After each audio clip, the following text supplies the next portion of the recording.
দলীয় শৃঙ্খলা ভঙ্গ, চাঁদা দাবি ও দলের নীতি আদর্শ পরিপন্থী কর্মকাণ্ডে জড়িত থাকার অভিযোগে বাংলাদেশ জাতীয়তাবাদী দল থেকে গাজীপুর মহানগরীর 4 নেতাকে বহিষ্কার করা হয়েছে।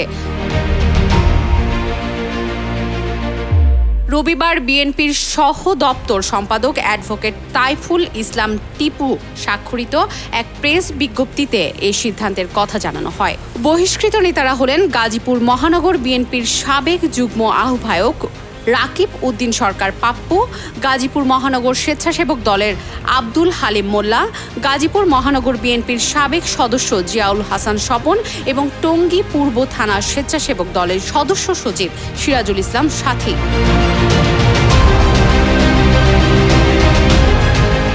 সাবেক যুগ্ম আহ্বায়ক রাকিব উদ্দিন পাপ্পু আওয়ামী লীগের সরকার আমলে মামলায় 12 বছর জেল খেটেছে। তার এই বহিষ্কারের পেছনে ষড়যন্ত্র রয়েছে বলেও তারা মন্তব্য করেছেন। সুপ্রীতি প্রিয়া, নিউজ 21 নিউজ ডেস্ক।